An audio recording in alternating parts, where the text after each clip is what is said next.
Sean bienvenidos nuevamente todos y todas al Club Arduino. Hoy aprenderemos a elaborar algoritmos, pseudocódigos y diagramas de flujo. Recordemos que la fórmula del área de un círculo es pi por r al cuadrado. Comenzamos. Algoritmo, pseudocódigo y diagrama de flujo. Algoritmos. Toda actividad que realiza el ser humano responde a un algoritmo. Existen dos tipos de algoritmos: los algoritmos computacionales y los algoritmos no computacionales. Los que se realizan para ser ejecutados por una computadora son llamados algoritmos computacionales, y los que son ejecutados por el ser humano se denominan algoritmos no computacionales, como por ejemplo la compra de boletos para entrar al cine. Partes de un algoritmo. Todo algoritmo debe obedecer a la estructura básica de un sistema, es decir, entrada, proceso y salida, donde la entrada corresponde al insumo, a los datos necesarios que requiere el proceso para ofrecer los resultados esperados. El proceso son los pasos necesarios para obtener la solución del problema o la situación planteada. La salida son resultados arrojados por el proceso como solución. Estructuras secuenciales. La estructura secuencial es aquella en la que una acción o instrucción sigue a otras en secuencia. Las tareas se suceden de tal modo que la salida de una es la entrada de la siguiente y así sucesivamente hasta el fin del proceso. Una estructura secuencial se representa de la siguiente manera. Tenemos un inicio, acción 1, acción 2 o las acciones que sean necesarias hasta llegar a un fin. El pseudocódigo. Un pseudocódigo es un código no convencional o lenguaje no establecido universalmente. Concretamente, un pseudocódigo es un lenguaje formado por palabras comunes del idioma que elija el que lo use, en nuestro caso el español, por lo cual el uso de tal tipo de lenguaje hace que la escritura de los algoritmos sea relativamente fácil. El pseudocódigo es un lenguaje de especificación o descripción de algoritmos. El uso de tal lenguaje hace el paso de codificación final relativamente fácil. Se considera como un primer borrador, dado que el pseudocódigo tiene que traducirse posteriormente a un lenguaje de programación. El diagrama de flujo es un esquema para representar gráficamente un algoritmo. Se basan en la utilización de diversos símbolos para representar operaciones específicas, es decir, es la representación gráfica de las distintas operaciones que se tienen que realizar para resolver un problema, con indicación expresa el orden lógico en que deben realizarse. Se les llama diagramas de flujo porque los símbolos utilizados se conectan por medio de flechas para indicar la secuencia de operación. Veamos un ejemplo, y nos piden diseñar un algoritmo, un pseudocódigo y un diagrama de flujo para calcular el área del círculo en función del radio. Recordemos que el área es igual a pi por el radio al cuadrado. Veamos entonces los datos de entrada. En la entrada el valor del radio de la circunferencia es r. Se almacenará en una variable que llamaremos radio. En el proceso se crea una constante para el uso del valor de pi, que es 3.1416. Desarrollamos la fórmula que es para el área a igual a pi por r al cuadrado y obtendremos el resultado en una variable llamada área c. Ahora veamos la salida. Se mostrará el contenido de la variable área c. Este es nuestro algoritmo y procedemos ahora al pseudocódigo. Veamos la estructura. Primero, rotularemos con un nombre a nuestro pseudocódigo. En este caso le llamaremos suma de dos números. Esto se hace para saber aproximadamente qué es lo que va a realizar nuestro pseudocódigo y para recordarlo también. Primero comenzamos con la palabra inicio. Luego definiremos una constante que llamaremos pi. y esa será igual a 3.1416. Y esta vamos a indicar el tipo de número que es 3.1416, lleva un punto, por lo tanto lo definimos como número real.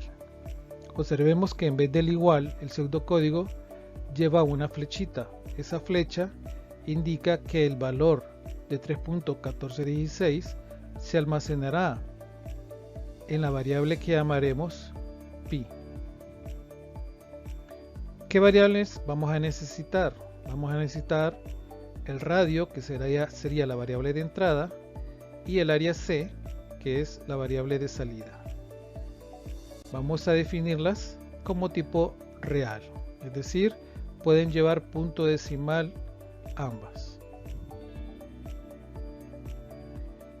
Luego veamos cómo ingresaremos estos valores. Primero necesitamos ingresar al radio y decimos escribir, abrimos paréntesis y entre comillas ingrese al radio, cerramos paréntesis.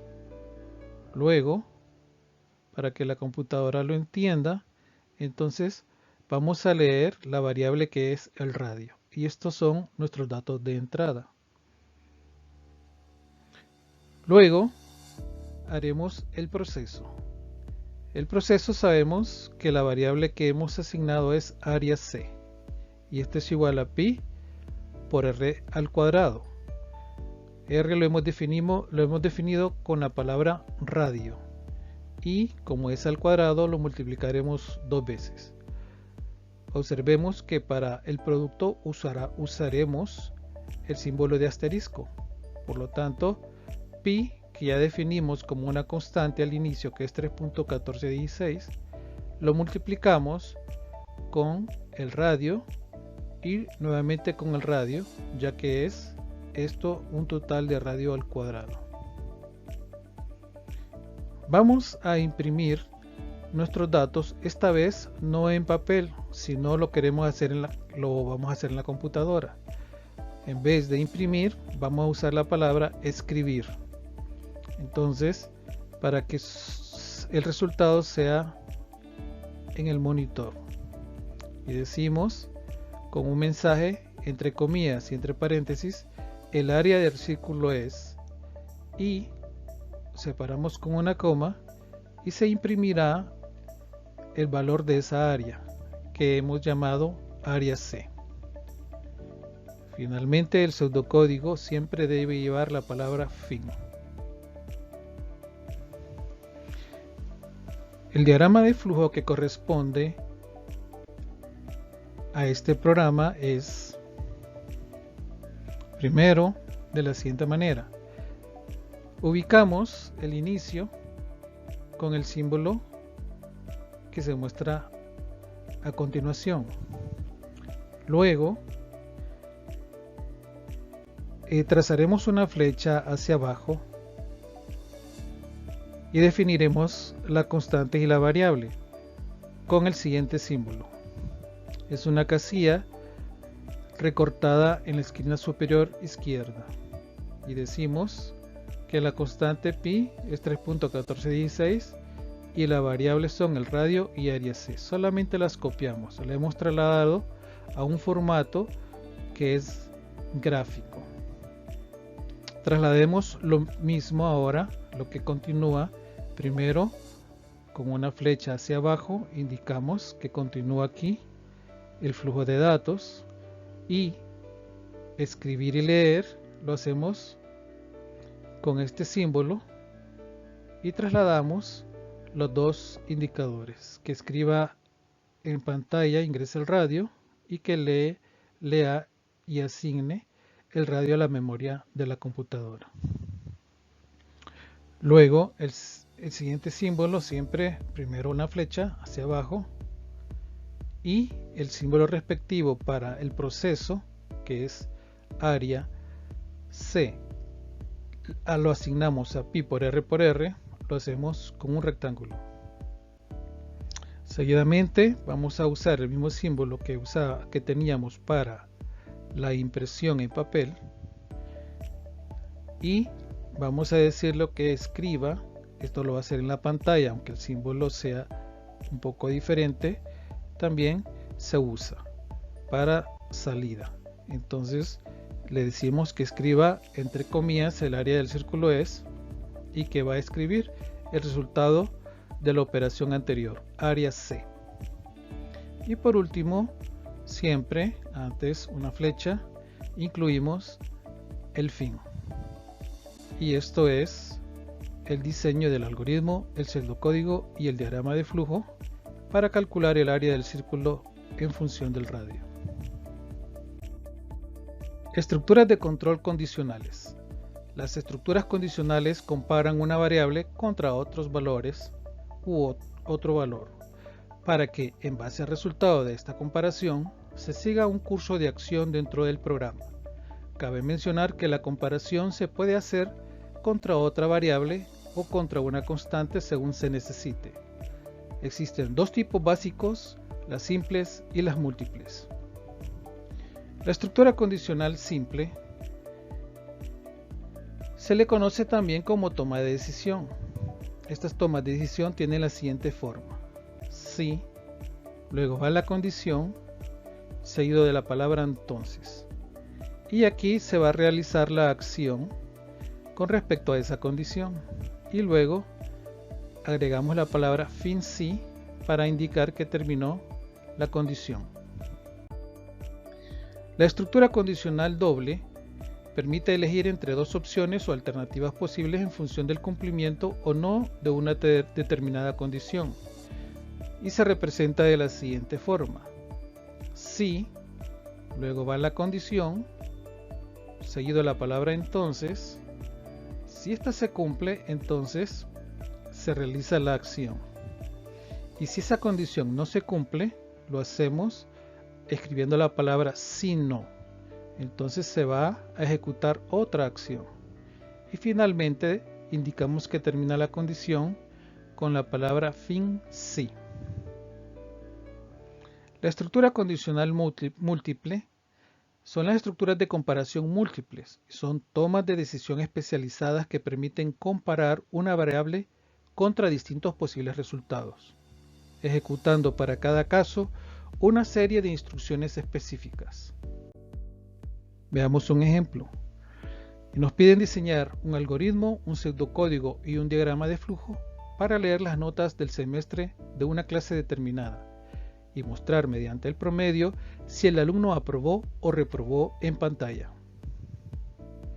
¿Cuáles son nuestros datos de entrada? Analicemos. En la entrada vamos a obtener el valor de las notas en ambos parciales. Después vamos a almacenar la primera nota en una variable llamada nota 1 y luego vamos a almacenar la segunda nota en otra variable llamada nota 2. ¿Qué pasa en el proceso? Para realizar la suma de los valores almacenados en nota 1 y nota 2, y el resultado lo vamos a dividir entre 2.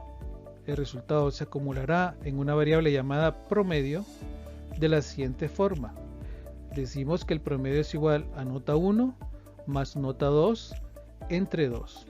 Observemos que la división la expresamos con una pleca, y para no hacer dos operaciones y no se nos confunda el programa, lo encerramos para nota 1 más nota 2 entre corchetes, entre paréntesis, perdón. Comparar la variable promedio. Realizar la comparación para probar indicando en caso de que se apruebe si el promedio es mayor o igual que 70. De lo contrario, indicar que reprueba si el promedio es menor que 70. Aquí la salida no es una sola, sino que son distintas salidas debido a que van una condición. Entonces observemos esta condición. Si el promedio es mayor o igual que 70, entonces se nos genera una salida. Si esta es verdadera, muestra un mensaje indicando que el alumno aprobó. Si no es cierto de que la nota es mayor o igual que 70, entonces la acción 2 es que muestre un mensaje indicando que el alumno reprobó. Y por último agregamos la palabra fin sí. Veamos ahora cómo se estructura el pseudocódigo.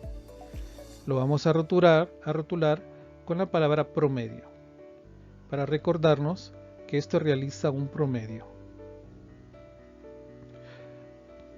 Primero va la palabra inicio, luego las variables que vamos a utilizar, ya mencionadas, vamos a necesitar el promedio, la nota 1, la nota 2, y vamos a definir que ellas sean de tipo real. Es decir, que las notas pueden llevar un punto decimal también. Si lo deseamos, las podemos separar nota 1 y nota 2 y la ponemos como tipo entero y solamente el promedio como tipo real. Luego vamos a introducir nuestros datos. ¿Cómo lo hacemos? Con la palabra escribir y un mensaje que diga que ingrese la primera nota. Luego se va a leer esa nota, que es la nota 1. Ahora necesitamos que ingrese la segunda nota. Lo hacemos nuevamente con la palabra escribir. Esto se imprimirá en la pantalla de la computadora. Y nosotros escribiremos la nota correspondiente al segundo parcial con la palabra exclusiva que es leer. El promedio que nosotros estamos calculando lo asignamos a la palabra promedio y nota 1 más nota 2 lo vamos a dividir entre 2, auxiliándonos siempre con los paréntesis. Si promedio es mayor o igual que 70, entonces observemos que esta es la condición y colocamos la palabra sí, luego la condición que es promedio es mayor o igual que 70 y luego la palabra entonces. ¿Qué sucede si es cierto? Entonces vamos a escribir que el alumno aprobó. ¿Y qué pasa si es falso? Entonces agregamos la palabra si no y luego le decimos que escriba que el alumno reprobó. Y al final utilizamos la palabra fin, indicando que nuestro pseudocódigo termina en ese momento. Vamos a agregar el diagrama de flujo. Ya tenemos el pseudocódigo y solo lo trasladamos tal y como está. Nada más que vamos a agregar los símbolos especiales. Recordemos que el inicio tiene esta forma, luego una flecha hacia abajo y agregamos las variables con el rectángulo recortado y sabemos que estas variables son promedio, nota 1 y nota 2. Luego una flecha hacia abajo, ingresamos nuestros datos. Los datos son, entonces, primero le indicamos en la pantalla que ingrese a la persona, le decimos que ingrese la primera nota. Luego se va a leer esa nota. Y también le decimos que la lea. Entonces, luego escribir, ingrese la segunda nota y usamos leer y la variable nota 2. De esta manera en la computadora ya se tiene la nota 1 y la nota 2. Luego sigamos la flecha hacia abajo. Indicamos ahora con un rectángulo que el promedio va a estar asignado con la palabra promedio, lo que resulta de sumar la nota 1 más la nota 2 entre 2. Seguimos y ahora veamos el símbolo del rombo, el dibujo de un rombo es el que vamos a utilizar para la decisión. Dentro del rombo vamos a escribir la condición que estamos nosotros solicitando. Si el promedio es mayor o igual que 70, si esto es verdadero, vamos a usar una de las esquinas de este rombo. En este caso, si es verdadero, usamos el lado izquierdo, una flecha, y luego le vamos a decir que escriba en la pantalla que el alumno aprobó, así como lo tenemos en el pseudocódigo. Si es falso, entonces vamos a usar el lado derecho. Podemos usar el lado de abajo igualmente. En este caso no lo estamos haciendo porque no cabe, pero y nos auxiliamos del otro lado. Entonces, si es falso, indicamos con una flecha y luego la figura que escriba en la pantalla que el alumno reprobó. De esta manera ya tenemos las dos condiciones realizadas y las juntamos con este símbolo que ya hemos estudiado anteriormente, una flecha hacia abajo, y agregamos fin. Muchas gracias. No olviden suscribirse y darle like. Hasta la próxima.